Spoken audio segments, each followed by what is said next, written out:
Amid a raging blizzard, deep in the mountains, 3 officers lay trapped inside a burning vehicle, their chances of survival slipping away with each passing second. Then out of the swirling snow, 4 tiny German Shepherd pups appeared cold hungry, but fearless. With remarkable instinct and unity, they began a daring rescue that no one could have imagined. Each small bark, each determined bite at the ropes, brought the officers closer to life. But what awaited them beyond that moment of salvation would test courage, loyalty, and hope in ways they never expected. What happened next will leave you breathless. The snow had been falling for 3 days, without pause, layering the mountain forest in the northern range with a suffocating blanket of white. Pine branches sagged under the weight, groaning when the wind leaned against them, shaking down flurries that spiraled away into the storm. The world was a gray-white haze, sky indistinguishable from earth, the air choked with icy shards that stung every inch of exposed skin. The forest here was ancient, untamed. The kind of place where GPS signals vanished and the silence had its own weight, broken only by the snapping of distant branches, surrendering to ice. Somewhere deep in that wilderness, a muted glow flickered through the curtain of snow orange and angry against the pale world. It pulsed and grew, throwing shadows across tree trunks like black claws. The glow came from a pickup truck lodged sideways in a drift, its nose pressed against a mound of rock, its tail half buried in snow. Flames licked from under the hood, crackling through the stillness with an almost greedy hiss.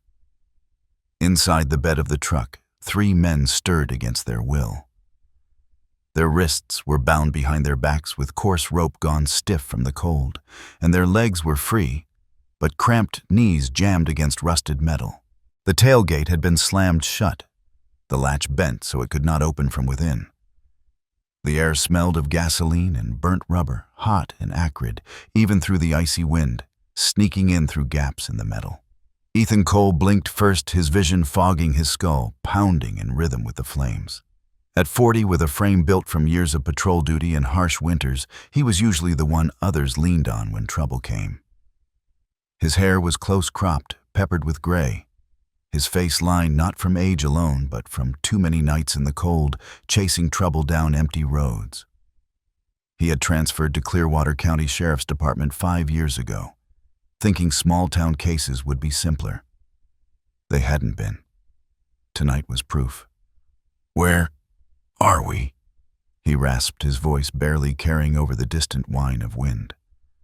A groan answered him from his left. Miguel Santos, 35, ex-National Guard turned detective, was built lean but wiry, his dark eyes snapping open with a curse under his breath. He tugged against the rope around his wrists until it cut into skin. The cold air had bitten his ears and nose red, and steam puffed from his mouth in rapid bursts. On Ethan's right, the youngest of the trio stirred last. Tyler Brooks, only 24 and fresh out of the academy, wore the wide-eyed confusion of someone who hadn't yet learned how cruel the world could be. His sandy hair clung damp to his forehead. He shivered hard enough to rattle his teeth. It took only seconds for all 3 to register the rising heat at their backs. The fire had reached the seats inside the cab. The crackling was louder now, and a sharp pop sent sparks flying into the air. Snow sizzled where they landed, but it wasn't enough to stop the spread. "They set us up," Miguel muttered, breathing hard against the rope. This was never about the trail cameras. Someone was waiting for us. Tyler twisted toward the tailgate, straining against the knot, digging into his wrists. "We have to get out now." Ethan tried to shift his shoulders, feeling for any give in the rope, but it was tight and wet from melting snow, the fibers swollen and unyielding. His breath was coming too fast. He forced it slower. Panic wasted time. Outside, the snow swirled thicker, bending in strange eddies around shapes moving through the trees. At first, they were no more than shadows against the storm, small, darting low to the ground. 4 of them. They broke into the clearing together, paws sinking into the powdery surface. Tiny bodies half hidden in the snow. They were puppies no older than 6 months, each coated in a scruffy layer of frost that clung to their fur in clumps. Their ribs were faintly visible under their winter fuzz, and their ears were pricked against the wind. They were shivering, but their eyes were alive, bright, searching, locked onto the truck, and the heat bleeding from it. The largest of the four, a stocky pup with black and tan markings and a torn left ear, stepped forward first. He paused to sniff the air, then barked once, short and sharp. Immediately the smallest pup, a light sable with a white blaze down her nose, broke left toward the truck's front wheel. The other two, a rangy black pup with long legs and a fawn-colored one with a dark muzzle, darted to the rear corners, circling like they had done this before. Inside, Tyler blinked at the shapes in the snow. Am I seeing things? Miguel pressed his forehead against the cold metal wall, peering through the narrow gap. Puppies. Actual puppies. Ethan frowned. Puppies don't just wander into a burning truck in the middle of a blizzard. Yet they had. The stocky leader reached the tailgate and rose onto his hind legs, planting his small paws against the metal, sniffing. The black pup skittered along the side nose to the ground, then yipped at the sable female who had begun pawing at a coil of rope hanging loose from the undercarriage. She tugged, hard teeth sinking into the frozen fibers until they frayed.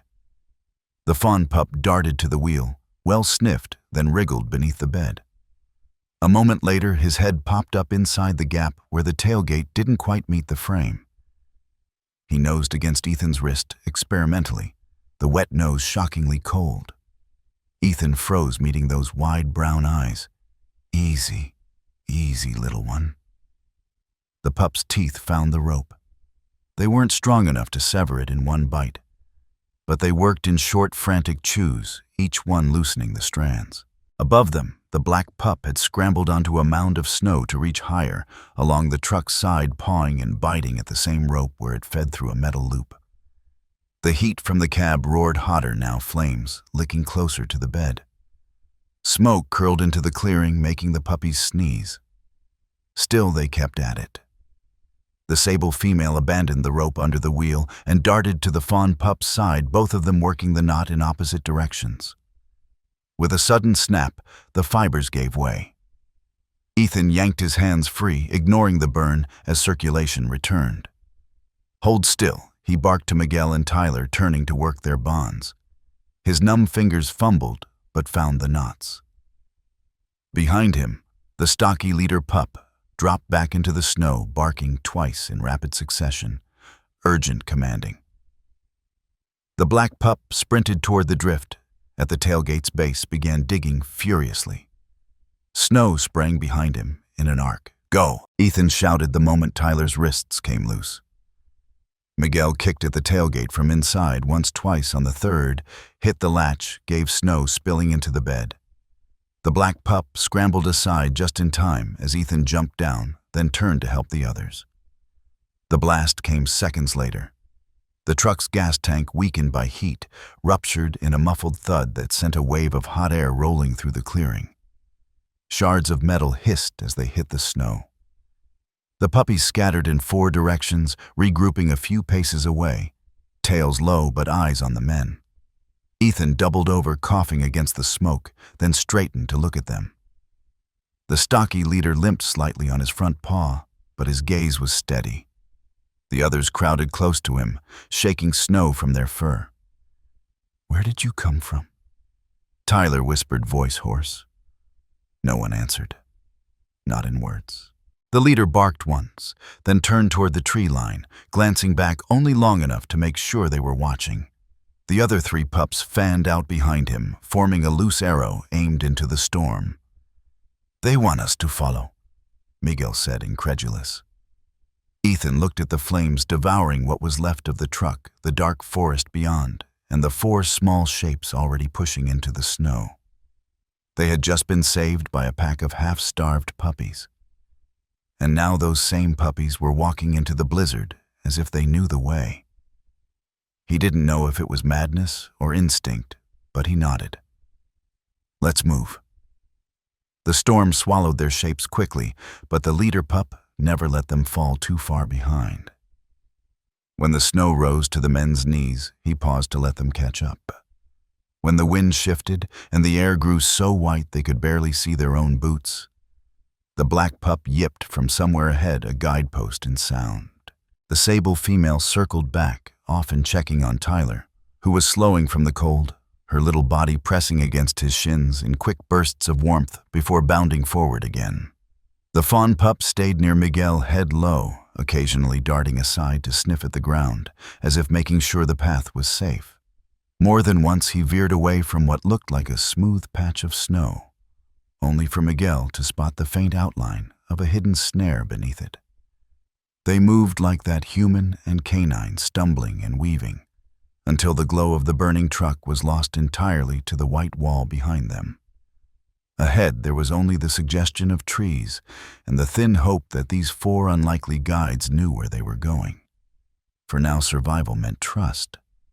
And in the middle of a storm that had tried to bury them, Ethan found it strange how easy it was to give that trust to four shivering puppies who had just proven braver than most grown men. The cold bit at their faces as the last of the truck's heat faded into the blizzard behind them. The fire had been swallowed by snow and smoke, leaving nothing but a faint orange glow deep in the white haze. The four small figures leading the way moved with surprising certainty, even in drifts that reached nearly to their chests. Ethan's fingers still burned from where the rope had cut him, the skin raw. Every step jarred his shoulders, but the sight of the pups ahead pulled him forward. They didn't seem lost. They didn't hesitate. And after what had just happened, he couldn't shake the feeling they weren't simply wandering, they were guiding. When the wind lulled for a heartbeat, he called out, "Hold up!" His voice cracked, but the stocky leader pup stopped immediately, ears flicking. The others halted too, fanning around him in a loose circle as the men caught up. They gathered in the lee of a fallen pine, its massive trunk blocking some of the wind. The snow here was shallower, the ground littered with needles and shards of bark. Ethan crouched, studying them. "Let's take a second," Miguel said, rubbing his wrists. "I want to see what kind of little miracle workers we've got here." One by one the pups moved closer, sniffing boots and pant legs. The stocky leader was first a black and tan male with a broad head and that torn left ear, giving him the look of a miniature veteran. His eyes were a deep amber brown, steady and appraising. He didn't fidget. He stood square on all fours, tail low, but never tucked. "This one's in charge," Miguel murmured. "He's the one who came to the tailgate first." Ethan agreed. Smart, brave, the sable female was next, weaving around them with quick, light steps. Her coat was a warm gold, tipped with frost, a white blaze down her nose, and a tail that flicked like a flag. She bumped her head against Tyler's shin, then darted away to sniff at the pine's base. Curious, quick, but always checking back. "She's a scout," Tyler said with a weak smile. "Keeps track of us." The black pup, sleek and long-legged, hung back a moment before approaching. His coat was almost blue-black in the low light, his build lean and restless. He shifted from paw to paw, eyes darting between the men and the woods. When a gust rattled the pine, he spun toward the sound. Body tensed to run. "That one's got eyes everywhere," Ethan noted.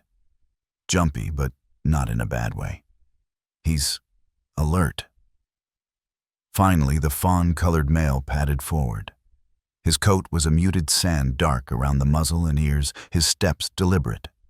He didn't go straight to the men. Instead, he circled once, sniffing the snow, then came in from the side. When Ethan offered a hand, the pup sniffed, gave it a quick lick, and sat down as if satisfied with whatever information he'd gathered.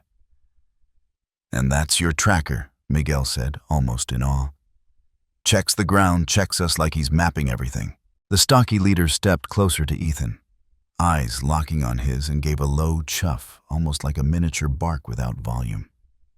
Then he glanced toward the trees and back again. "They want us moving," Ethan said. But before they did, something strange happened. The sable female trotted over to Tyler, then sat in front of him. She glanced at his wrists, still chafed from the rope, and let out a short yip. Tyler glanced at Ethan, confused, until the pup reached up and nipped gently at the frayed end still looped around his sleeve. She's trying to finish the job, Ethan realized. The other three seemed to take her lead. The black pup went to Miguel, nosing at the rope fibers still hanging from his wrists like stubborn cobwebs. The fawn pup leaned against Ethan's leg, sniffing at the coil still tied to his belt loop. They worked with surprising coordination. Tiny teeth worried at the fibers, tugging and chewing until the strands split. The stocky leader alternated between checking their surroundings and leaning in to add his own bite where a knot proved too tough for smaller jaws. Tyler laughed under his breath, the sound edged with disbelief. "You're kidding me. They're..." He flinched as the last bit of rope popped loose and fell into the snow, actually untying us. It wasn't fast. The ropes were wet, stiff, and foul-tasting by the look of the pups' faces after each bite. They shook their heads, spat out stray fibers, then dove back in. But gradually the pressure on skin eased, the bindings fell away, and numb wrists flexed free. When the last coil dropped into the snow, Ethan flexed his hands and exhaled. "That's twice you've saved us," he said, meeting the leader pup's eyes. The little dog just blinked back, then shook himself from nose to tail, scattering frost. Miguel crouched to their level. "We can't just stand here. Where to, amigos?" The answer came not in words, but in motion. The fawn tracker was already moving nose to the ground, tail level. The sable scout bounded ahead, weaving between tree trunks, but never straying far. The black sentinel took the flank, glancing over his shoulder every few steps. And the leader, broad-shouldered for his size, kept to the center, setting a pace the men could match. They walked, slowly at first, stumbling over roots and through patches of deep drift. The wind knifed between the pines, the snow underfoot squeaking with each step. The pups' tracks overlapped and wound around the men's, a web of movement that kept them close. After perhaps 15 minutes, the storm eased just enough for Ethan to see a faint shape ahead, a dark smudge against the endless white. The sable female darted toward it, tail wagging once, before she disappeared behind the shape. When the men drew closer, they saw it was the skeletal remains of an old shed or outbuilding. The roof had half collapsed, but one corner was still upright, forming a kind of hollow sheltered on two sides. Inside, driftwood and pine needles had piled into a dry mound. Not much, Miguel said, ducking under the leaning wall. But it's better than standing in the open. The pups seemed to agree. They filed in without hesitation, shaking snow from their coats and curling briefly in the corners before bouncing back to their paws. The sable scout sniffed along the base of the wall. The black sentinel prowled the perimeter, ears swiveling. The fawn tracker dug briefly in the drift near the doorway, unearthing a length of rope frozen stiff. He dragged it inside, then dropped it at Ethan's feet like an offering. Ethan knelt, scratching the pup gently behind the ears. "You've got skills, little guy." For the first time since the ambush, the men let themselves breathe. They sat on the dry mound, flexing fingers and toes, trying to coax life back into frozen limbs. The leader pup settled near Ethan's left boot, resting his chin on his paws, but keeping his eyes half open. The other three alternated between patrolling and curling up briefly beside whoever seemed coldest. Tyler, rubbing warmth into his hands, finally broke the silence. "They're coordinated. Did you see how they work the ropes and the way they walk, like they've done this together 100 times? They're not strays," Miguel said. "Not in the usual sense. Somebody trained them, or they learned fast." Ethan glanced down at the leader, who blinked up at him. "Either way, we owe them, and we're not leaving them out here."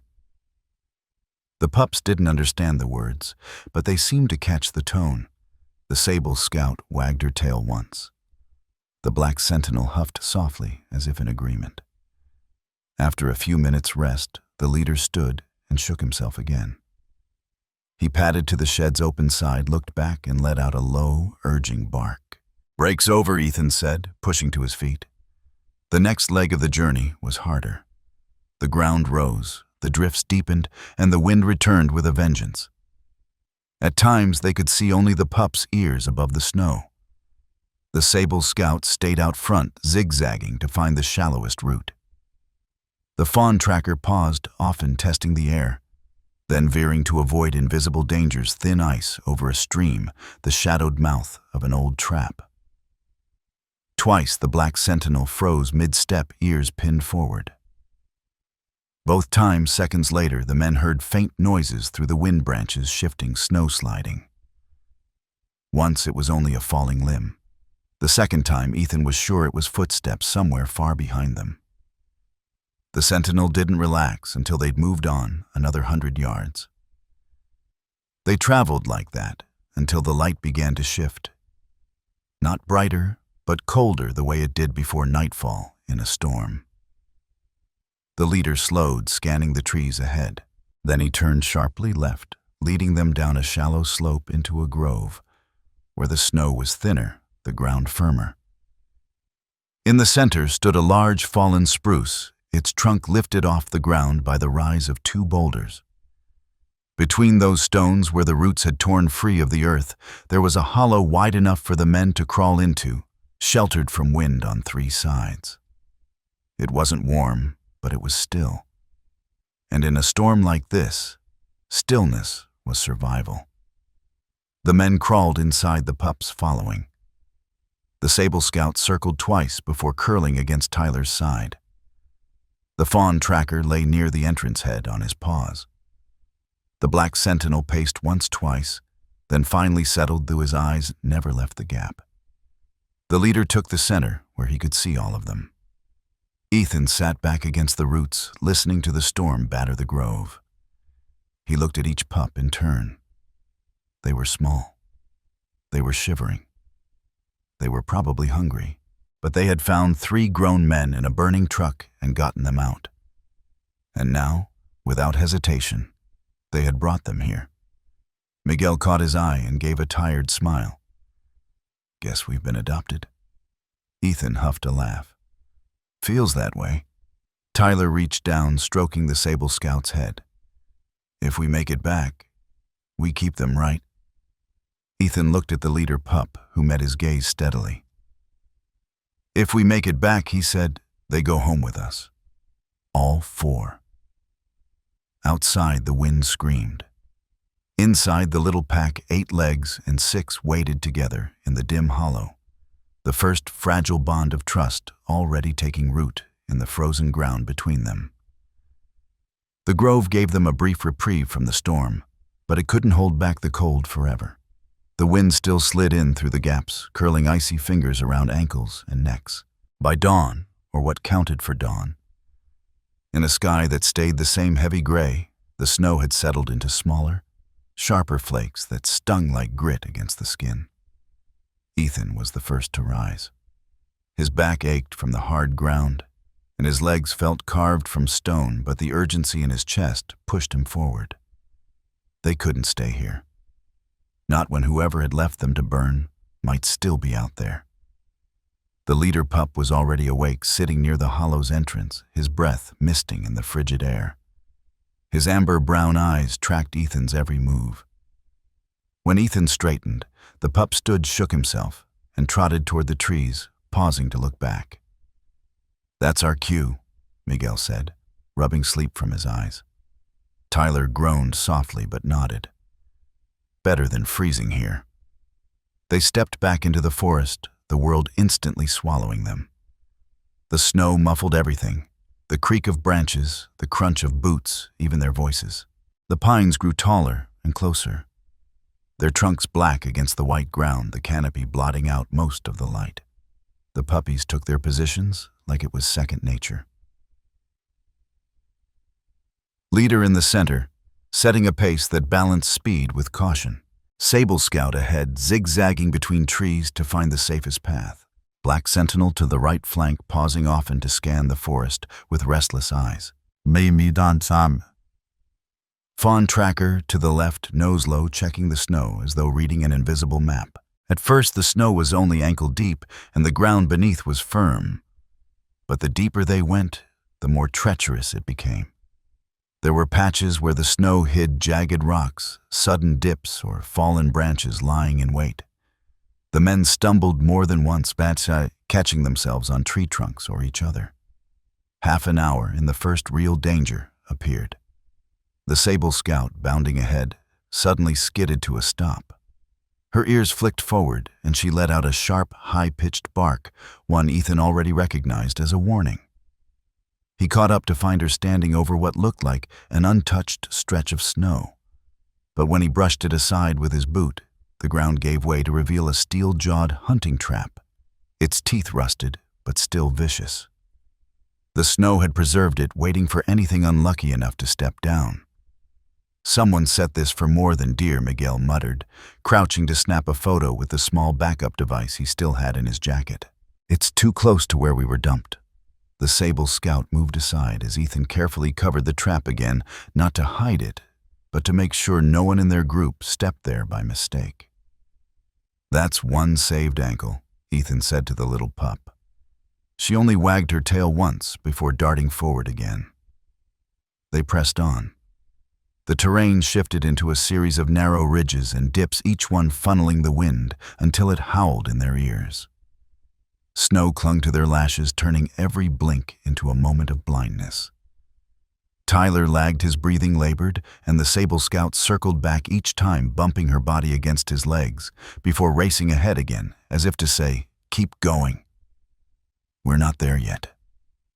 The Fawn Tracker's moment came next. As they rounded a bend where two ridges met, he froze mid-step, his head snapping to the left. He sniffed the air, then padded toward a cluster of low shrubs heavy with snow. Ethan started to follow, until the pup stopped. Suddenly turned and pushed his body against Ethan's shin, refusing to let him pass. Ethan frowned, stepping back. Miguel moved to the side, brushing away the snow from where the pup had been headed. Beneath the surface was a shallow pit lined with sharpened sticks, primitive but deadly enough to cripple a deer or a man. "Booby trap," Miguel said grimly. "Someone's making sure no one wanders this way alive." The Fawn Tracker stepped forward, now sniffed once at the pit, then trotted on. The men followed in silence, their eyes scanning the snow more carefully than before. Hours blurred. The storm thickened and thinned in turns, the forest shifting from suffocating closeness to sudden openings, where the wind could slam into them full force. In one such clearing, the Black Sentinel's vigilance saved them. He had been pacing the right flank when he stopped so abruptly that Miguel nearly tripped over him.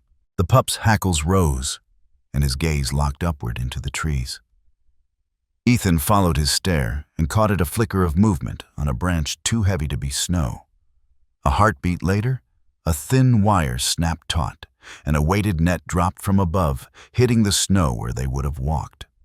The Black Sentinel barked sharply, circling the net, until Ethan pulled it aside with the edge of a broken branch. "Somebody really doesn't want company," Tyler muttered, voice low. "Or they want the wrong kind of company," Miguel said.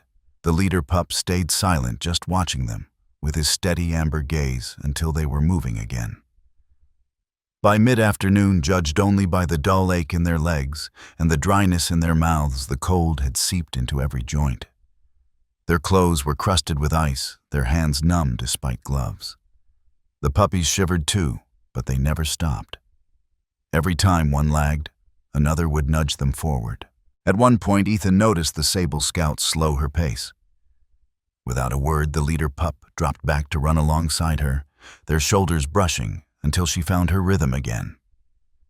Even in their exhaustion, the little pack looked out for one another. They came to a narrow ravine, its bottom hidden under snow and shadow. The only crossing was a fallen tree, its bark slick with ice. One by one they went across Ethan first, then Miguel, then Tyler, the pups darting nimbly over as if they had done it 100 times. Halfway over, Tyler slipped. The sable scout yipped in alarm, rushing forward to nip at his boot, her small weight giving him the balance he needed to step back to safety. He knelt once across, pressing his forehead briefly to hers. "Thanks, little one." The forest thickened again after the ravine, the ground rising sharply until they were climbing more than walking. Breath steamed in front of their faces, each step a battle. Ethan felt the cold pressing into his lungs. Miguel's lips had gone pale, and Tyler's eyes were glassy. The leader pup stopped at the top of a small rise, panting hard, and looked back at them. Then he turned his head toward the left ears pricked. The others froze, listening. Through the snow-muted air came a faint sound, a steady trickle of water. "Stream," Ethan said. "If it's running, it might not be frozen solid. We can drink refill, maybe follow it to something bigger." The pups led the way down to a narrow, shallow stream, the water moving sluggishly under a thin crust of ice. They broke through at the edge, cupping hands to drink. The water was so cold, it burned going down, but it revived them all. The pups drank 2 lapping quickly before shaking their heads and licking the frost from their whiskers. They followed the stream for a time, and for the first time all day, the path seemed easier. The banks shielded them from the worst of the wind, and the snow was thinner here. By the time they found the small clearing tucked between 2 slopes, dusk was creeping in. The clearing was ringed with evergreens, their branches heavy, but forming a natural wall against the wind. In the center stood the remains of a campfire, long, dead blackened stones in a loose circle half buried in snow. The leader pup padded to the stones, sniffed, then sat down. "This is it," Ethan said. "We stop here tonight." Miguel and Tyler didn't argue. They cleared what snow they could, stacking it around the fire circle as a windbreak. The fawn tracker dug into a drift near one of the trees and unearthed a tangle of dry twigs, enough to start a small flame with the matches Miguel still carried. When the fire finally caught, the light was weak but steady. The men huddled close, their breath visible in the glow. The puppies curled near the heat, pressing their sides against boots and shins, sharing warmth without thinking about it. For a while, no one spoke. The fire cracked softly, and the storm outside the clearing became only a muffled hum. Ethan broke the silence first. "We'd be dead 3 times over without them today." Miguel nodded, glancing at the pups. "They're not just surviving. They're working with us. Like they've chosen us." Tyler smiled faintly, the sable scout's head resting on his knee. "Then I guess we'd better make it worth their while." The leader pup lifted his head at that meeting, Ethan's gaze across the fire. In his steady eyes, Ethan thought he saw more than animal instinct. He saw understanding. Outside the ring of trees, the wind shifted, carrying the scent of pine and something faintly metallic. The black sentinel's ears twitched, but he didn't rise. Not yet. For tonight they had fire shelter and each other. The rest would wait for morning. The fire in the clearing had burned low, little more than embers, and a thin ribbon of smoke curling into the dark. Morning came reluctantly, the forest still draped in a pale gray that made it hard to tell the hour. The cold was sharper now, sinking deep into muscle and bone. Ethan's joints protested as he stood brushing frost from his jacket. His breath plumed in the frigid air. Miguel was already awake, crouched near the fire pit, coaxing the last bits of heat into something usable. Tyler stirred slowly, the sable scout curled against his side until he moved. The leader pup was the first to leave the circle, padding to the edge of the clearing with a purposeful stride. He paused just long enough to look back before disappearing into the trees. "He's scouting," Ethan murmured. One by one, the others followed his lead. The black sentinel trotted to the right, nose high. The fawn tracker loped left, sniffing the snow in slow, sweeping arcs.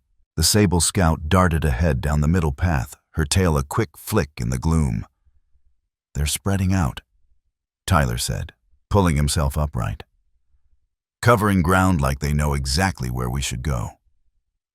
Miguel stamped warmth into his boots. "Then we follow." They broke camp quickly. The snow was crusted with a thin ice layer now crunching under each step. The wind had eased slightly, but the air was heavier, the kind that promised more snow before long. It wasn't far, maybe 15 minutes, before the Sable Scout returned, bounding toward them with a soft woof. She ran a short distance ahead, stopped and looked back expectantly. Ethan exchanged a glance with Miguel. "Looks like she found something." They followed her deeper into the trees where the pines began to thin. The ground sloped downward, the snow giving way to patches of frozen earth and tangles of brittle underbrush. And then between two massive spruces, the shape emerged a squat wooden cabin, half hidden beneath a slouching roof, heavy with snow. The sight stopped them in their tracks. The cabin leaned slightly to one side, its walls weathered to a silvery gray boards, warped from years of wind and frost.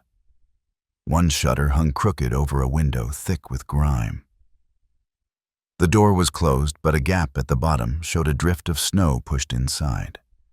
Smoke stains marked the stones of a chimney that hadn't felt a fire in years.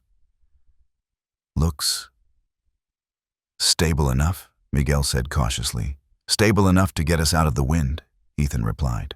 The leader pup trotted ahead, nose to the ground. He reached the door, sniffed along the edge, and then scratched once before looking back.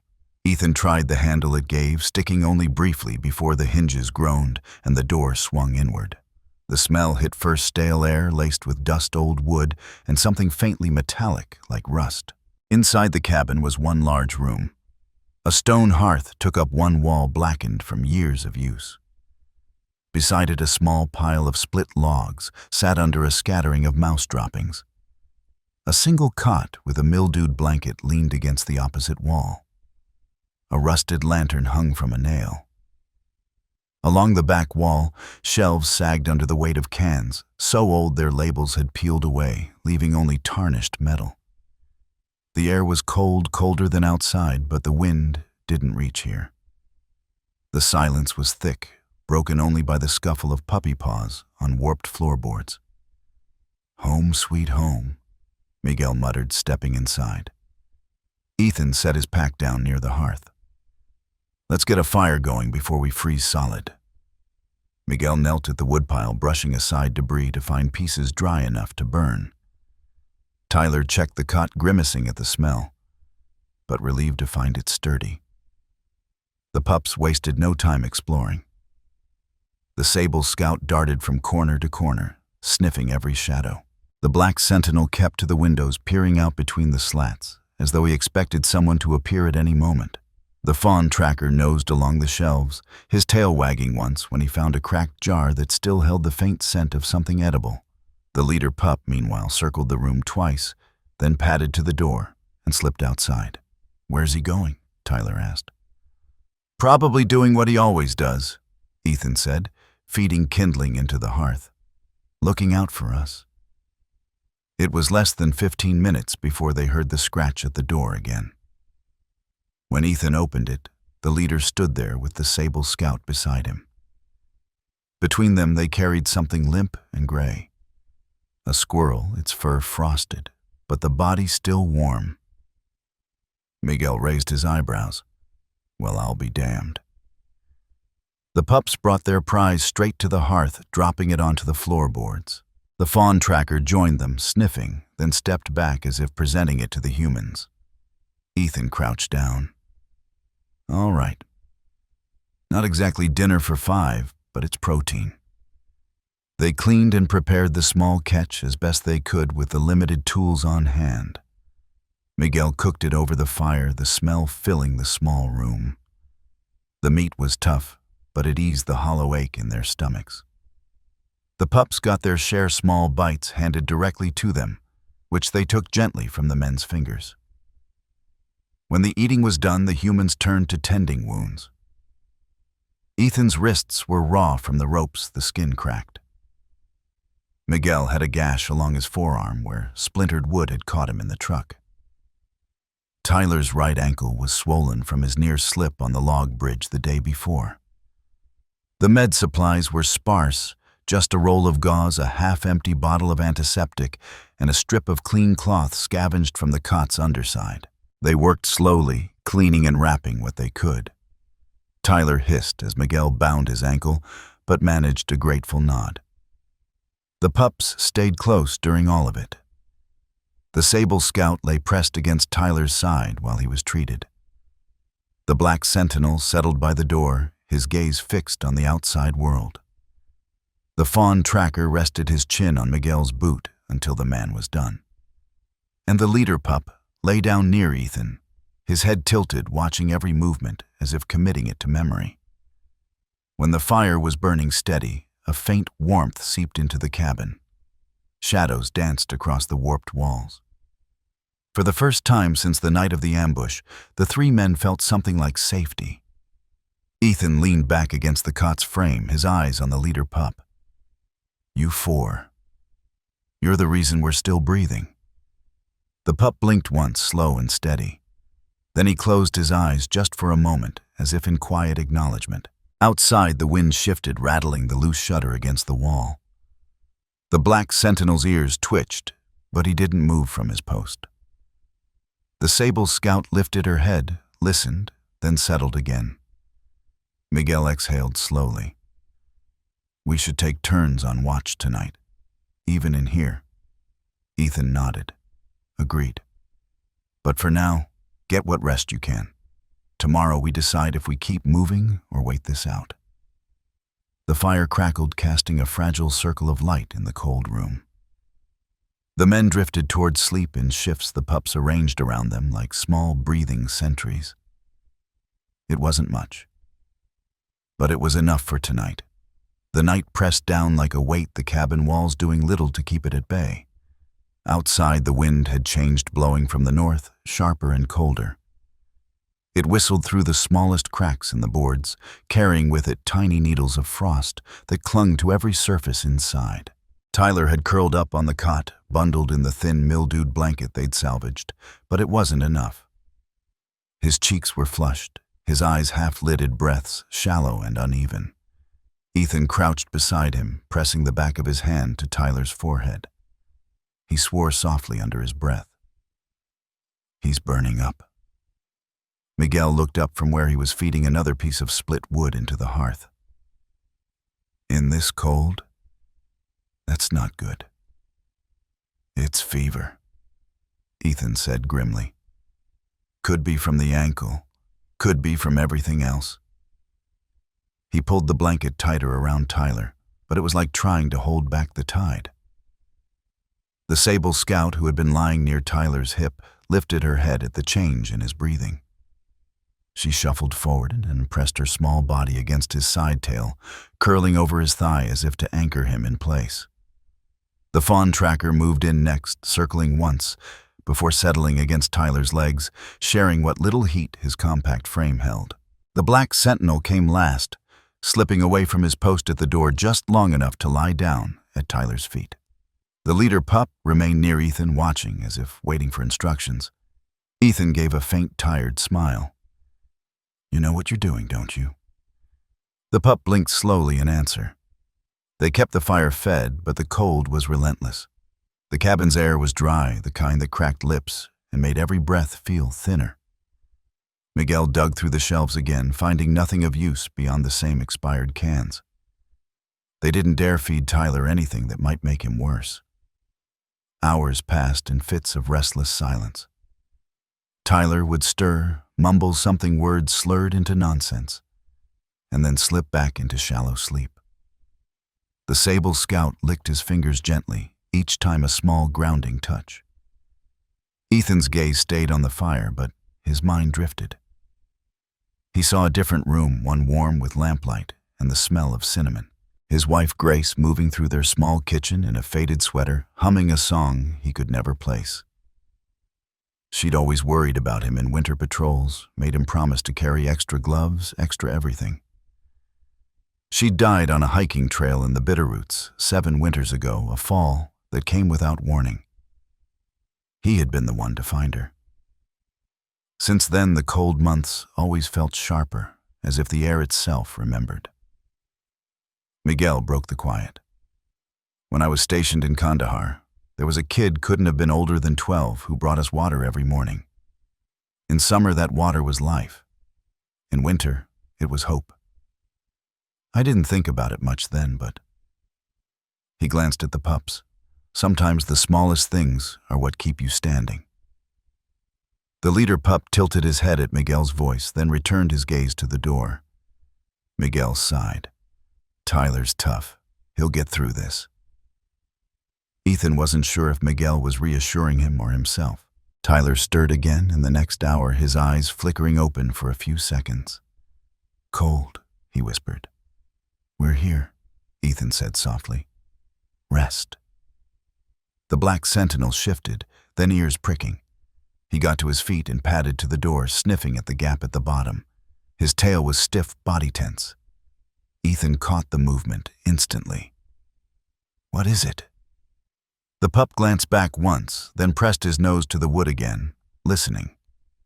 The leader pup joined him, mirroring the stance ears forward, weight balanced to spring.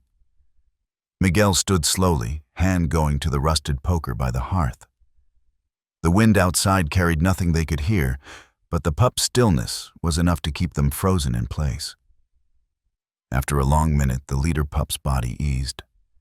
The sentinel gave the door one last sniff, then returned to his post beside it, curling back down. Probably just the wind, Miguel said, though his grip on the poker was slow to loosen. Ethan nodded, but the tension stayed. The pups knew things the humans didn't. The hours blurred together, a cycle of feeding the fire, checking Tyler, and listening to the quiet. The quiet had a weight here, broken only by the occasional groan of the cabin's frame, as the cold settled deeper into the wood. At some point in the late night, Tyler began shivering. Not the small, steady tremors from the cold, but violent, racking shakes that made the cot's frame creak. Ethan moved quickly, pulling his own coat over Tyler's blanket. Miguel grabbed the emergency foil blanket from the pack they'd scavenged, wrapping it around him.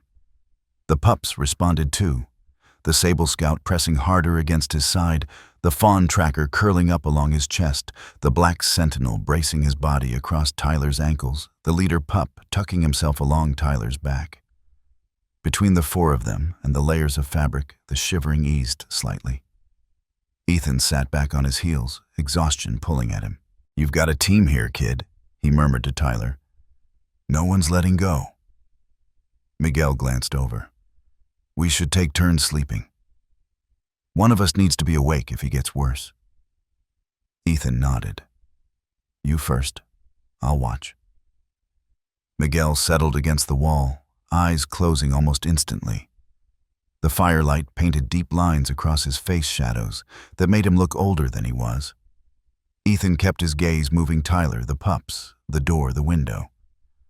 Somewhere in the monotony of watching, his mind drifted again.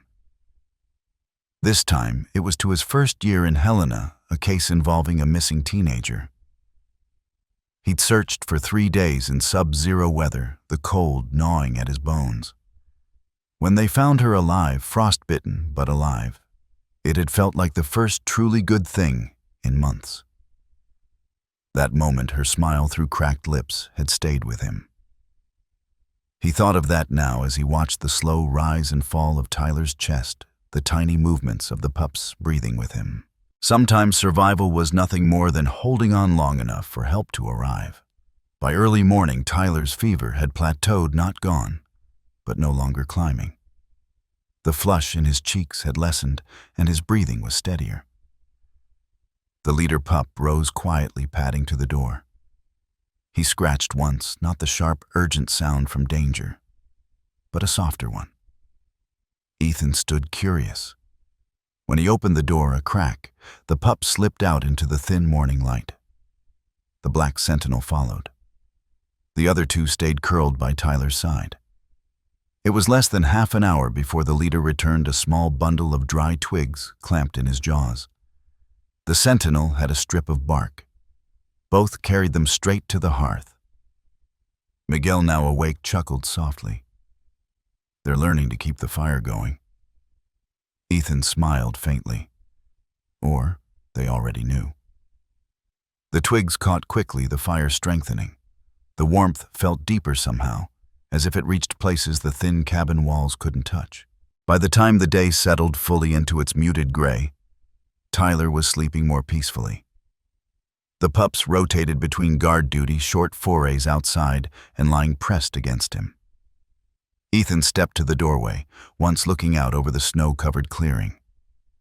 The world was still and white, each breath of wind stirring a fine powder into the air.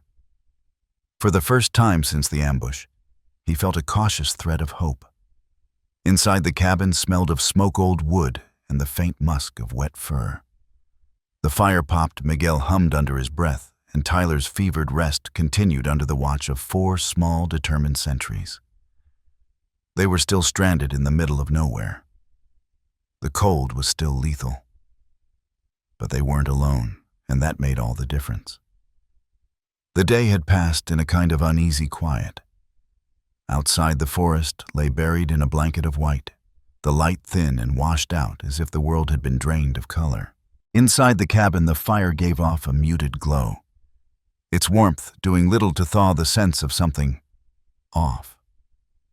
Ethan had noticed it first, though not with his eyes. It was in the way the leader pup kept drifting toward the door, ears pricked as though waiting for a sound only he could hear.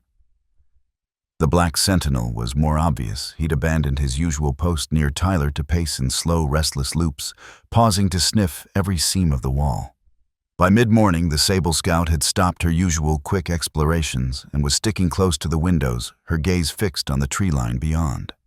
Even the fawn tracker, normally calm, deliberate, had begun to shift in place, nose working overtime, tail stiff.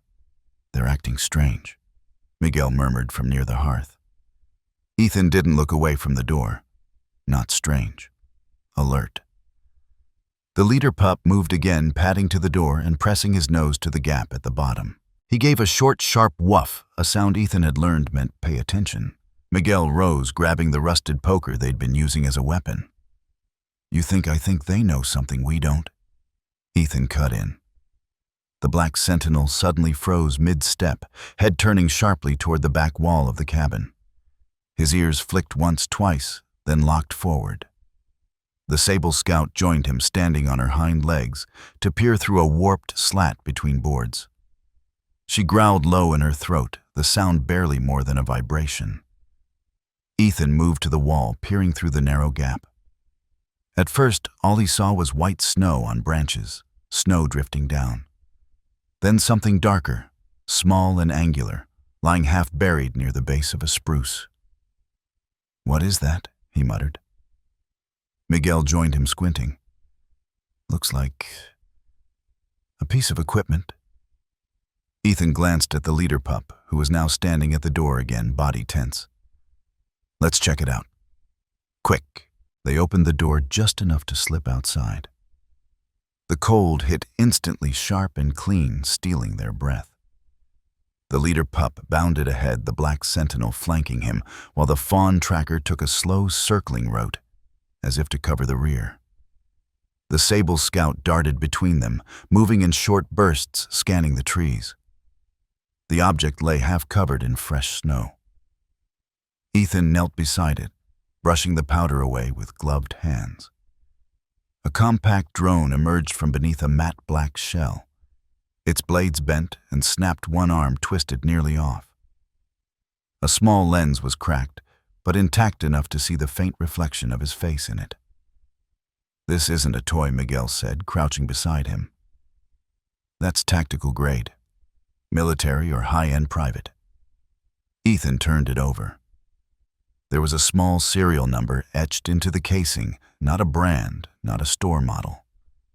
He'd seen that kind of marking before in gear, not meant for civilians. "It's been here a while?" Miguel asked. Ethan shook his head. "No. No snow under it, just on top. It came down recently." The leader pup sniffed the drone, then backed away, a tail stiff. The sable scout lowered her ears, giving another low growl. Ethan straightened, scanning the tree line. The forest seemed still.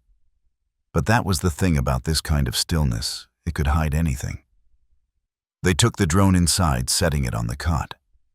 Tyler, still weak, but more lucid than yesterday, stared at it with a frown. "Someone's watching us." Ethan nodded, or trying to.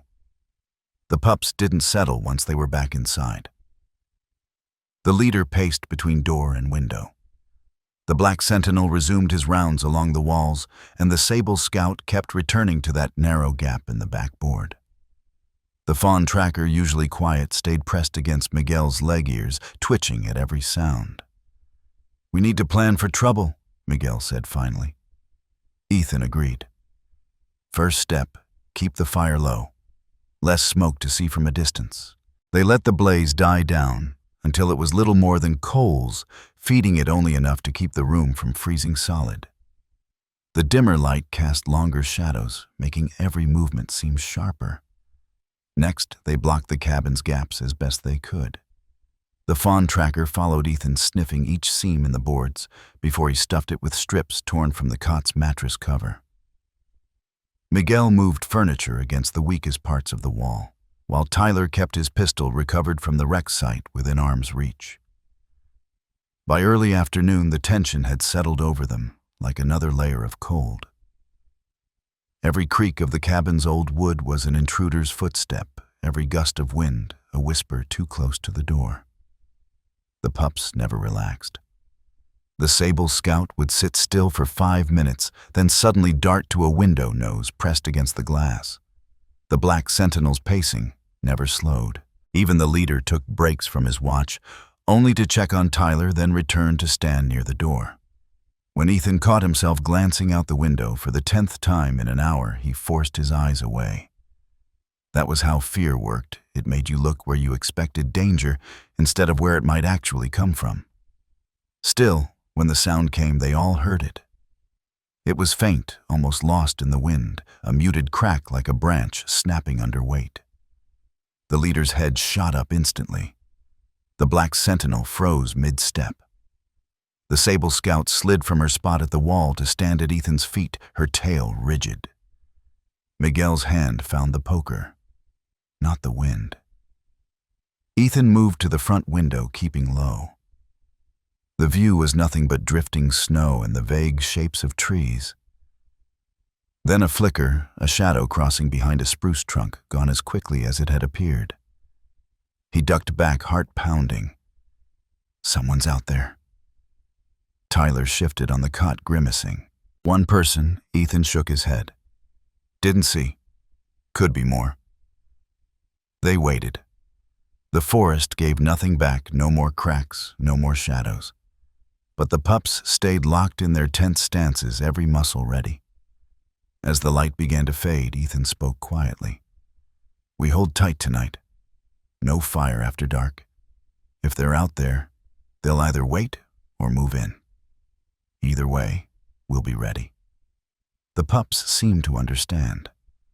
The leader trotted to the center of the room, sitting tall, eyes sweeping each face. The others gathered near him, tails touching a small breathing circle of focus. Outside, the snow began to fall harder, each flake adding to the quiet that wrapped the cabin. Inside, 5 humans and 4 small dogs waited in the dim light. Every heartbeat tuned to the rhythm of a danger they could feel, but not yet see. The night in the mountains had never been so silent, so unnervingly still, that even the breath of the wind seemed to hold itself back. The snow, once a gentle curtain, now hardened under the deep cold, crunching sharply beneath the boots of the 3 officers whenever they shifted. Inside the weathered cabin, the fire had died down to a faint glow, the smell of burning resin lingering in the air. The 4 puppies, Ash, Ember, Flint, and Willow, lay near the door, their amber and cream coats barely visible in the dim light, ears twitching at every distant sound. It was Flint who heard it first, a low rhythmic crunch of snow from outside, slow and deliberate. His small body stiffened, and he lifted his head, eyes narrowing toward the shuttered window.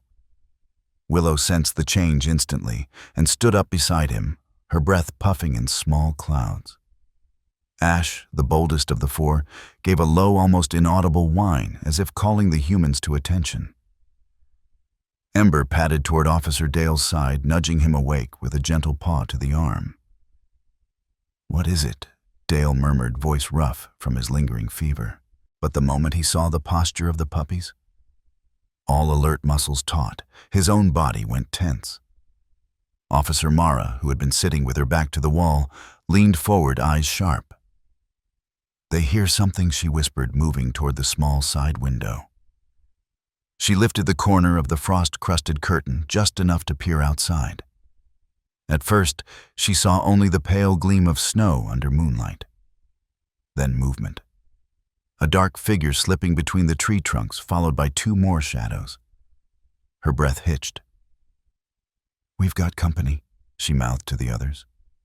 It was Caleb who reached for the iron poker by the fireplace. "This isn't random," he said quietly. "They've been tracking us." The puppies seemed to understand the shift in mood. Ash took position near the main door, her small body low to the ground, like a miniature sentinel. Flint darted toward the back, as if ready to watch the other entrance. Willow stood beside Dale, protective, despite her size, while Ember moved between Caleb and Mara, glancing back and forth like a little scout. The crunch of boots grew louder. Then came a voice deep-edged with mockery. "Well, well, I thought the storm might have finished you off. But here you are, saving me the trouble." The door rattled once, then swung open with a forceful shove. In the frame stood Creighton, broad-shouldered, wrapped in a dark parka, his face half hidden by a wool cap. His eyes glittered with a mix of recognition and contempt. Behind him, two men stepped in their silhouettes, blocking the moonlight. Former Officer Creighton Caleb said the words like a shard of ice. "I should have known." Creighton smirked, stepping inside as if he owned the place. "You shouldn't have come back to these mountains, Caleb. You and your friends just walked into your graves." Before anyone could respond, Ash launched forward with a sharp bark, her first real bark since they'd met her. She darted low between Creighton's legs, nipping at his boot just enough to make him step back in surprise. Ember followed instantly, aiming for the man to Creighton's right, biting at the edge of his pant leg with tiny but stubborn teeth. "What the man cursed, trying to shake her off. Flint came from behind the cabin, bursting in through the back gap like a streak of fur, leaping onto the other man's shin and clawing for balance. Willow stayed at Dale's side, but her growl, small yet fierce, was steady, warning anyone who dared to come close. Mara took the opening. She swung the iron poker, connecting hard with Creighton's forearm. He grunted, stumbling back a step, the surprise in his eyes clear. Caleb moved quickly, shoving the door fully open and trying to push Creighton outside. The cabin erupted into chaos, snow blowing in boots, scraping against the floorboards, and the high, sharp sounds of the puppies snapping, growling, and refusing to back down. "They're just pups," one of the men yelled, but his voice wavered because these weren't just any pups. They moved like a unit, each one playing to their strength. Ash, fast and unpredictable. Ember, persistent. Flint, crafty enough to attack from blind spots, and Willow holding her defensive post. Creighton's frustration boiled over. "Get them out of the way," he barked at his men. But the moment one reached down to grab Ember, Ash shot in from the side, nipping his glove and forcing him to pull back.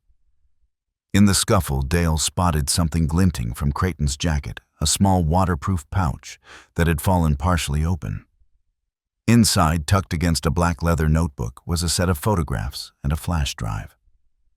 The images showed faces, young women, frightened, some with signs of injury. Dale's stomach turned. "Evidence," he breathed, and Mara's eyes met his instantly. She shifted, using the poker to knock the pouch fully to the ground. Willow, seizing her chance, darted forward and gripped the pouch between her teeth, her small frame wobbling under the weight, but determined to hold on. She bolted toward Dale, who snatched it and shoved it inside his coat. That was the moment Creighton realized he'd lost more than just the element of surprise. His snarl deepened, and he lunged for Dale, but Caleb intercepted, tackling him toward the doorway. The two crashed into the snow outside, rolling in grunting boots, kicking up icy powder. Inside, Mara fended off the remaining two attackers with the poker, while Ash and Ember continued their harrying attacks, dart and snap retreat. Flint found his way behind one man's legs and tugged hard at his bootlace, sending the man stumbling to his knees. "You little," the man growled, reaching for Flint, but Mara swung the poker again, striking his shoulder and sending him reeling.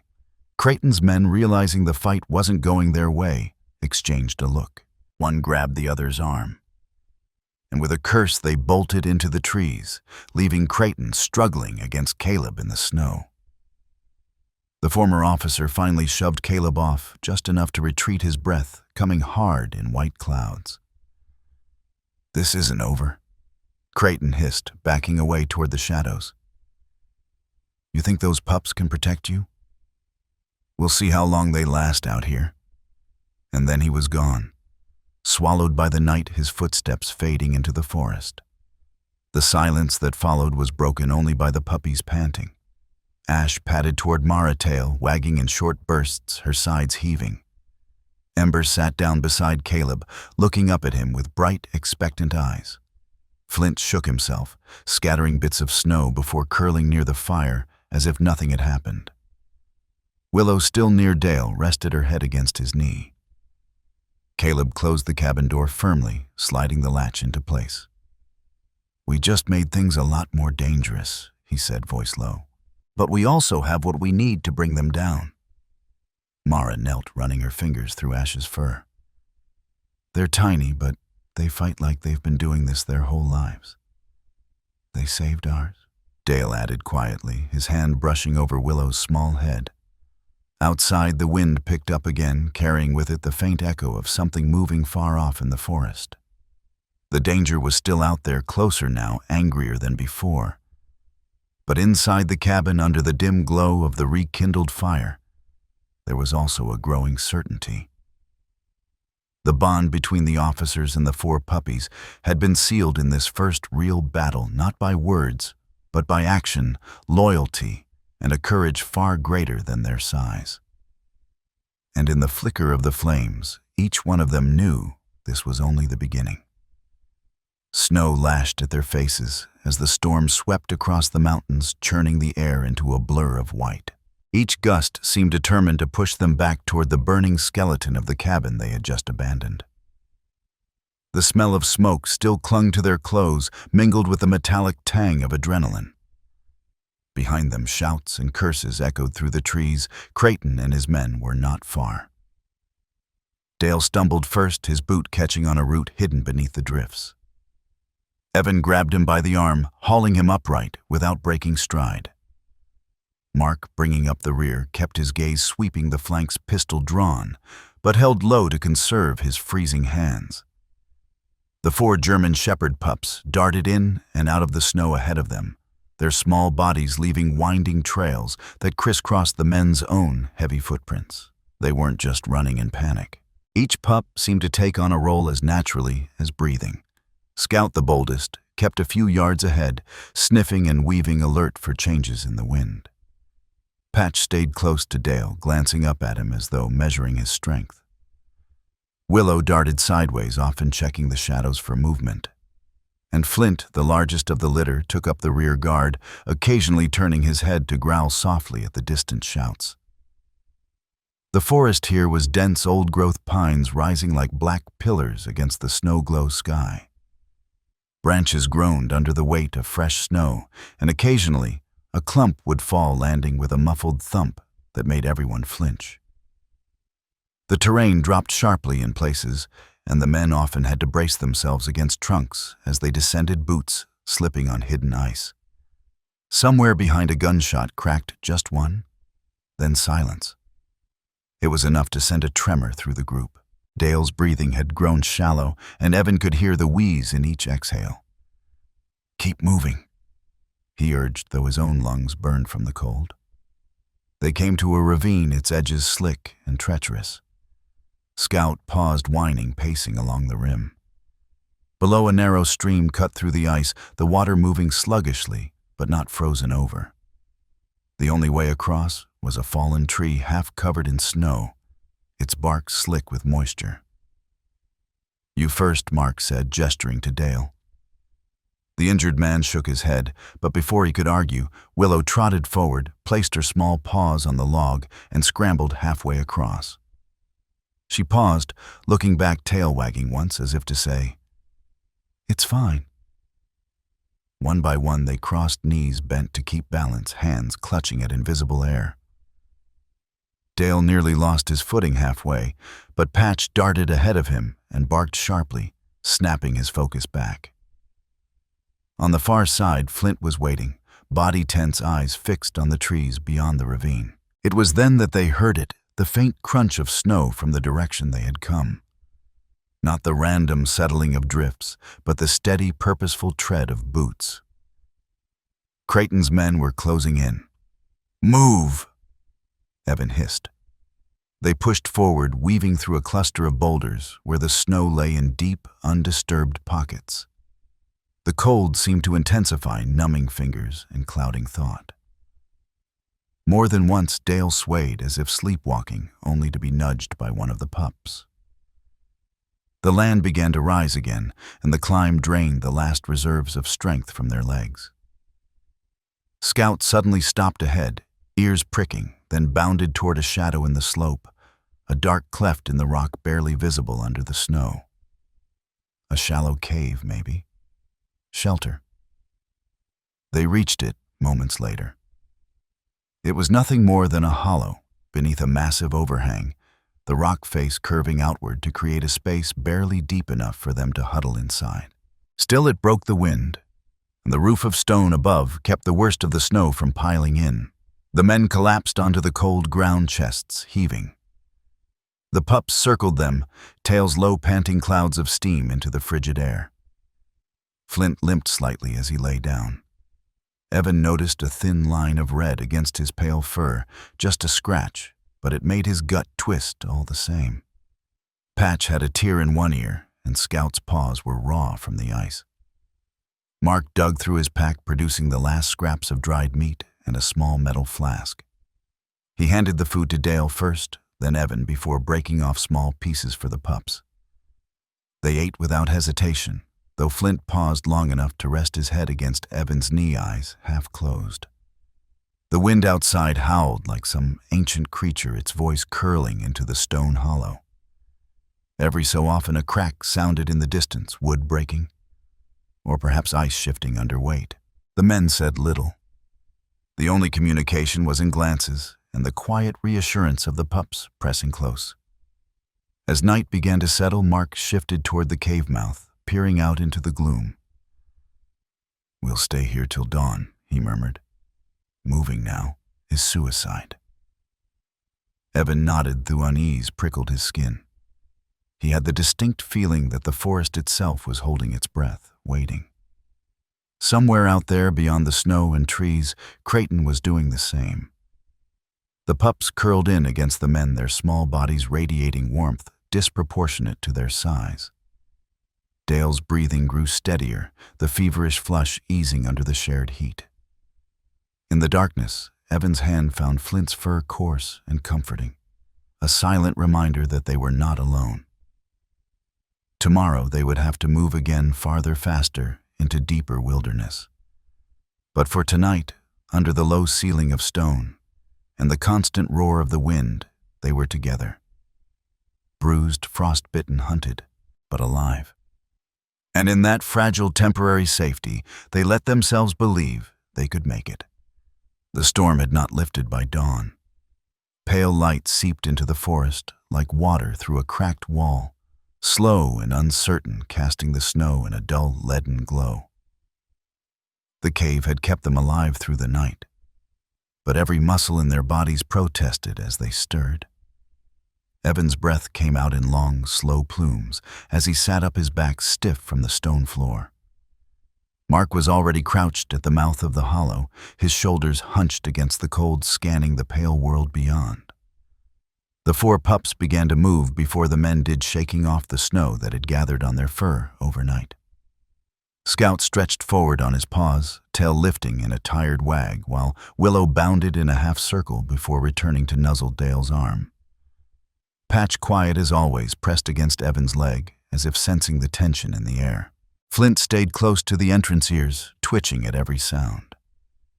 "We can't wait here any longer," Mark said quietly. "The weather's bad, but it won't hide us forever." Evan glanced toward the trees. Somewhere out there beyond the trunks and ridges, Creighton's men were still searching. The cold might slow them, but it wouldn't stop them, not when the prize was still alive and moving. They needed help. They needed someone to know where they were now. Evan's gaze fell on the strip of reflective survival material inside his pack, a folded silver rectangle no bigger than a scarf. He pulled it out, the metallic surface catching the weak morning light. "If we can get somewhere open," he said, "we can flash this.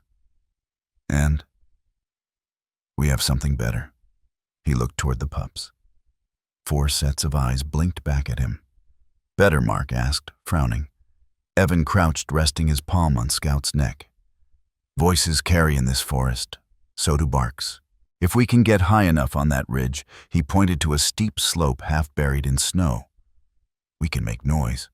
The right noise." Dale's cracked lips curved in a faint smile. "You think someone's close enough to hear?" "I think we can make them hear," Evan replied. It took the better part of an hour to reach the ridge. Snow fell in slow, lazy flakes. Now the storm's fury muted, but the climb was brutal. The men broke trails, sinking to their knees in places, hauling themselves upward with gloved hands, gripping roots and rocks. The pups worked as if they understood the stakes. Scout and Willow darted ahead, finding the firmest paths. Patch stayed behind Dale when he stumbled. Flint pushed at Evan's hip whenever his pace faltered. At the crest, the forest opened into a ledge. From here, the view stretched far across the valley, a mosaic of white draped over dark pines. Somewhere beyond those ridges lay the thin line of the old logging road, and if they were lucky, a patrol or even a search party. Evan unfolded the reflective sheet, letting it flap in the wind.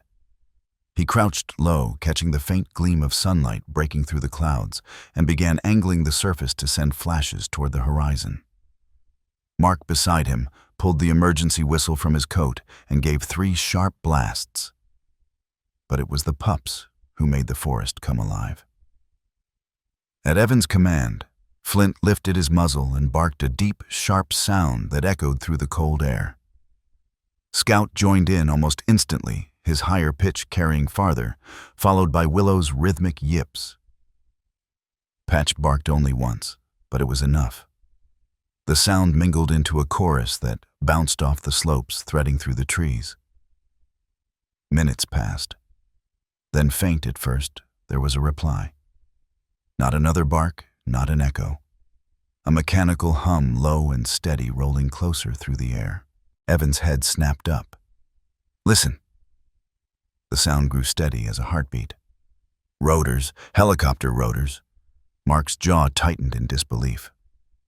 "They're close." They worked frantically, signaling with both the reflective sheet and the barks, keeping the pattern going. The pups, sensing the urgency, barked in short, sharp bursts, tails stiff with focus. The hum in the air swelled, and soon the shadow of the helicopter swept across the treetops, a dark blur against the white. It wasn't over yet. The ridge shuddered under a sudden crack of gunfire from the valley below. Snow sprayed up in a fine mist near their boots. Dale dropped flat, pulling Patch toward him. Evan grabbed Willow's scruff and pulled her behind a boulder. "They're still on us," Mark shouted over the wind.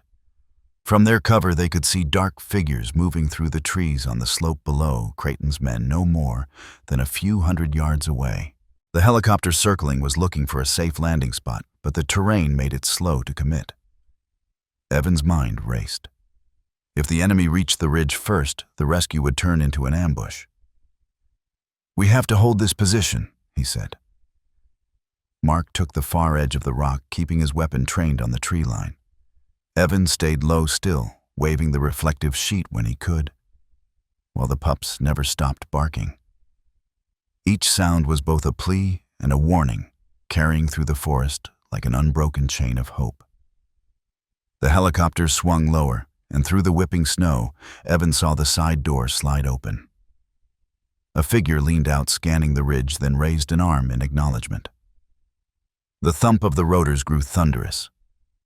Below, the shouts from Creighton's men turned sharper. They were pushing harder now, reckless with desperation. But the snow that slowed the police also slowed them. Drifts swallowing boots, hidden ice stealing balance. A final burst from the whistle, a last glint of silver from the reflective sheet, and the helicopter banked toward them. The downdraft blasted the ridge, sending snow in swirling clouds, stinging every inch of exposed skin. The pups flattened their ears, but stayed rooted to the spot, barking through the roar. The landing wouldn't be perfect. The slope was too narrow. They'd have to move toward a nearby clearing the pilot had spotted. But it was close enough to mean they had a chance. Mark's eyes met Evan's over the chaos. "We can make it." Evan nodded, once his heart hammering. The enemy was still there, shadows on the slope, but so was salvation, circling like a great beating heart in the sky.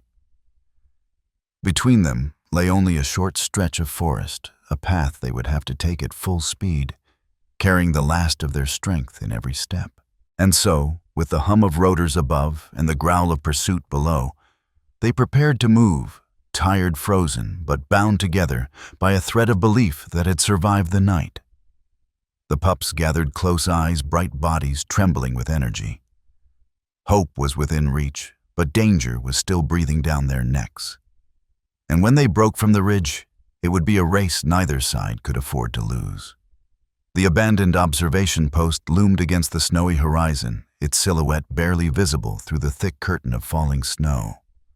The structure was built decades ago as a forest ranger's lookout, its skeletal tower of rusted steel jutting into the gray sky, its weathered wooden cabin creaking under the weight of ice. For the first time in hours, the wind seemed to ease, as if the forest itself was holding its breath for what was about to happen. Inside, the three officers, Evan, Dale, and Marcus, huddled together near a broken window, their breath misting the air. The four puppies, each with their distinct personalities and quirks, moved in restless circles, sniffing the cold floorboards, ears twitching at sounds too faint for human hearing. Snow clung to their tiny amber coats, the sable shading, giving them the look of miniature warriors poised for battle. They had been here for less than an hour, just enough time to block the main door with a pile of abandoned furniture and stack a few crates near the back exit. They knew Creighton and his men would come. They had followed the group for miles, waiting for the perfect moment to strike. The only advantage now was that the officers had a defensible position and four unlikely allies who refused to back down. A sharp bark from Scout, the smallest but most alert of the puppies, snapped everyone to attention. His head turned sharply toward the distant tree line. The others, Bruno with his bold stance, Misty light-footed and cunning, and Rocky the strong one fell in line beside him. All four were tense tails, stiff eyes locked on the shadows between the pines. Marcus moved to the corner window, lifting a pair of battered binoculars they had scavenged earlier. Through the swirling snow, he saw them dark shapes moving low against the ground, circling, always staying just out of clear sight. Creighton was here, and he wasn't alone. "They're splitting into two groups," Marcus whispered, "trying to flank us." Evan glanced down at the puppies. "We need to use their size and speed. They can slip through places those men can't." The plan formed in seconds, simple, dangerous, but their only shot. The officers quickly rearranged the inside of the cabin, creating choke points with old crates and snow-damp timber. The single lantern cast long shadows on the walls, flickering like nervous heartbeats. They positioned themselves so that if the attackers broke through, they would be funneled toward the narrowest part of the room, giving the officers a chance to fight back. The puppies seemed to understand without words. Scout would dart outside through a gap in the floorboards to relay movements. Misty would stay hidden under a collapsed desk, ready to distract from the flank. Bruno, brimming with energy, would be the decoy in open sight, and Rocky, steady and unflinching, would guard Dale, who was still weakened from his earlier fever. Outside, the wind picked up again, swirling snow into the air like a living shield. Then came the first sound, the crunch of boots on frozen ground. Creighton's voice, deep and cold, carried over the distance. "You've made this harder than it needed to be," he called. "Step out now. Hand over what you took, and maybe I let you walk away." Evan's jaw tightened. Not happening. The first window shattered in an explosion of glass and ice. A flash of movement, one of Creighton's men trying to climb in. But before he could plant his boots on the floor, Misty shot out from her hiding spot, barking sharply and darting between his legs. He lost his balance, slipping on the icy sill and crashing outside into the snow. Another man charged the door. It took 3 heavy kicks before the barricade splintered and gave way. The second he stepped through, Bruno was there, leaping up with surprising height for his small-sized teeth snapping at the man's thick coat sleeve. The attacker swung wildly, distracted long enough for Marcus to land a hard blow to his ribs, sending him stumbling back into the blizzard. Scout's bark rang again, short, urgent. Through the floor gap, he had spotted Creighton himself, circling toward the side window. Evan knew Creighton wouldn't make the same mistakes as his men. He grabbed the evidence pack, the small waterproof pouch containing files, maps, and the flash drive of human trafficking routes they had found. This was the real prize, and Creighton would do anything to take it. The window frame cracked, and the tall figure of Creighton stepped inside. His eyes locked on Evan with an expression that was part fury, part satisfaction. "You've been a thorn in my side for years," he growled. "This ends now." Rocky moved without hesitation, charging forward. He bit into the heavy strap of Creighton's rifle sling, yanking with all his weight. Creighton stumbled back a half step, just enough for Dale, weakened, but determined to swing a rusted crowbar toward his arm. The impact made Creighton drop the rifle, which clattered across the floor. Evan lunged, grabbing the rifle and tossing it into the corner. But Creighton was fast, too fast for someone his size. He shoved Evan hard, sending him crashing into the wall. The room was a blur of motion. Marcus wrestling one of the henchmen near the doorway, Misty darting between legs, Bruno snapping at gloved hands, Scout weaving in and out like a streak of amber lightning. For all their size, the puppies had one advantage: teamwork born from instinct. They didn't fight alone. They moved as one. When Creighton tried to lunge for the evidence pouch hanging from Evan's belt, Bruno and Rocky blocked his legs, while Misty darted in from the side, nipping at his wrist. Scout circled behind, barking fiercely to disorient him. Creighton cursed, swatting at them, but every time he aimed a kick, one would dart away, replaced instantly by another. It was chaos, but controlled chaos, and it bought the officers the seconds they needed. Marcus, finally breaking free from his opponent, tackled Creighton from the side. Both men went down hard, crashing into a stack of old chairs that splintered under their weight. Evan scrambled up, grabbing a length of rope from the supplies pile. The fight dragged on for what felt like hours, but could only have been minutes. One by one, Creighton's men were overpowered, partly from the officers' sheer determination, partly because the blizzard outside had made them sluggish and less coordinated. The puppies, despite their size, had sown confusion from the start, turning the battle into a scramble for control that Creighton had lost. Finally, with Marcus pinning Creighton's arms and Evan securing his legs with rope, the fight was over. The big man glared up at them, breathing hard, his face pale under the flickering lantern light. "You don't know what you've started," he hissed. Evan looked at the pouch in his hand. "No," he said, glancing at the 4 little figures now sitting in a row, panting but alert. "But we know what we've finished." They dragged the captured men into one corner of the cabin, binding their hands and feet with whatever they could find. Old belts, torn straps, electrical cords scavenged from a broken radio. Outside, the storm was beginning to clear, patches of pale light breaking through the clouds.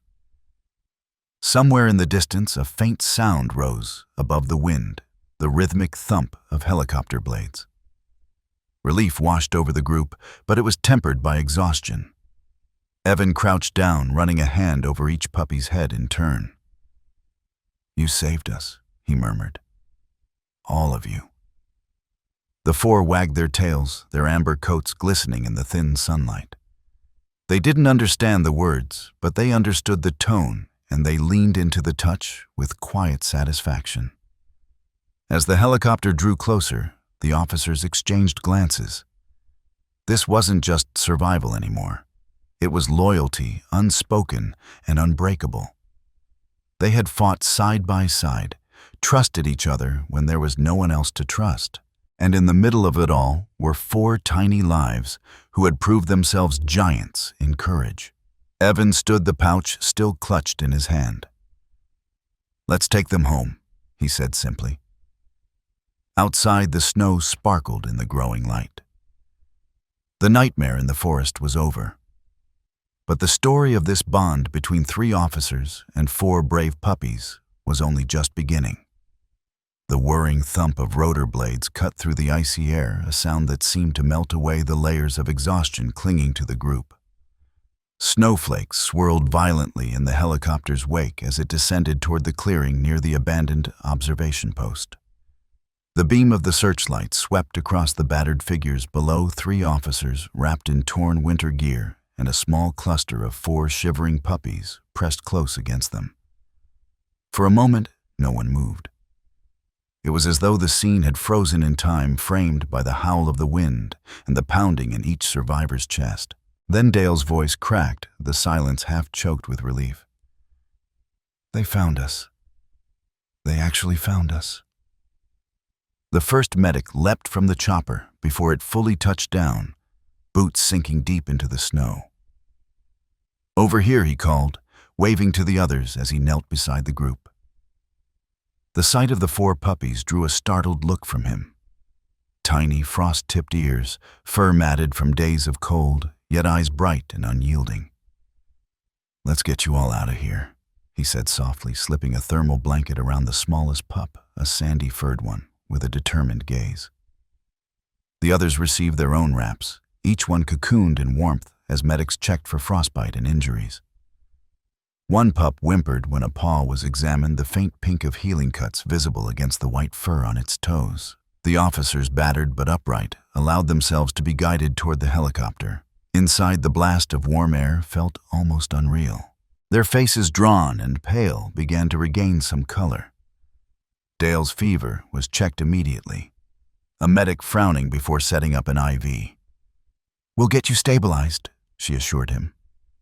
The puppies stayed close, even as the cabin filled with the controlled chaos of rescue voices calling out vitals, equipment rattling in its straps, the steady hum of the engines.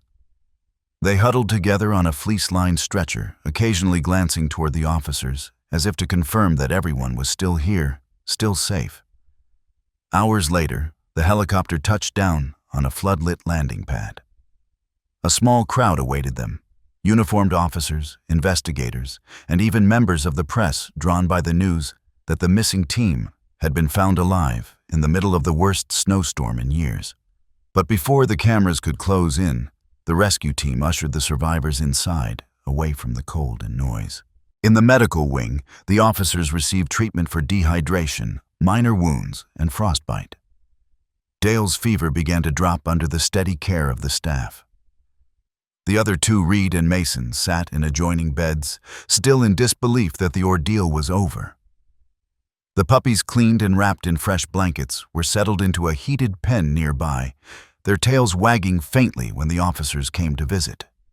It didn't take long for word of the puppies' role to spread through the base. Technicians reviewing recovered evidence found the drone's final recordings grainy, but clear footage of 4 small figures darting through snow and smoke teeth, pulling at restraints circling the burning vehicle, where the officers had been trapped. The image of courage from creatures so small left the room in silence for several seconds. In the following days, the officers gave their statements detailing not only the ambush by Creighton and his men, but also the crucial role the puppies had played in saving their lives.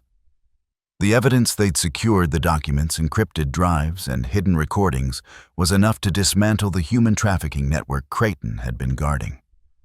Arrests rippled outward, reaching into cities far beyond the mountains. A week later, in a ceremony held in the base's main hall, the three officers stood together, no longer pale and shivering, but in fresh uniforms. Beside them, the four puppies sat with polished tags around their necks, each engraved with a name chosen by the officers: Ember, the fearless sandy pup; Frost, the quick-footed black and white; Timber, the steady, strong brindle; and Halo, the gentle cream-furred one with sharp instincts.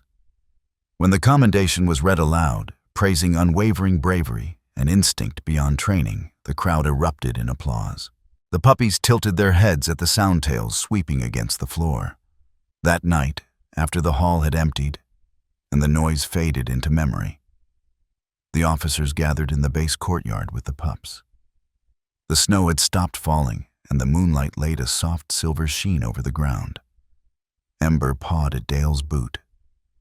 Frost curled against Mason's leg, Timber rested beside Reed, and Halo sat a little apart, watching the distant tree line, as if still guarding against unseen threats. "They're part of the team now," Reed said quietly, his breath misting in the cold air. "Not just part of the team," Dale corrected, smiling faintly despite the lingering fatigue. "They're family." The four pups seemed to understand, leaning closer, their small bodies radiating warmth that reached deeper than the chill could touch. In the weeks that followed, recovery gave way to training. The puppies, though still young, began learning commands and skills from K9 handlers. Their natural talents sharpened with gentle guidance. Each day, the officers joined in their bond with the pups, strengthening with every exercise and shared moment. But it wasn't about molding them into service dogs alone. It was about honoring the unspoken promise forged in the snowstorm that they would stand by each other in the face of any danger, that no member of this unlikely pack would ever be abandoned. Sometimes in the quiet before dawn, the four puppies could be seen sitting near the edge of the training field, eyes fixed on the horizon. The officers joked that they were planning the next mission, but in truth, it felt more like they were simply waiting for whatever life might bring, ready to face it together. One crisp morning, as sunlight spilled across the mountains, the call came in a search and rescue alert in a remote valley, conditions worsening by the hour. The officers exchanged glances, the old tension of urgency settling in their chests, but now it was met with something steadier, something stronger. At their feet, Ember, Frost, Timber, and Halo stood poised, ears pricked forward, eyes bright. "Looks like we've got work to do," Mason said, reaching for his gear. The helicopter engines roared to life once again, the wind whipping snow into the air. As the team boarded 3 officers and 4 young but fierce companions, the mountain stretched out before them, endless and waiting. And somewhere in that expanse of white and shadow, the next chapter of their story was already beginning.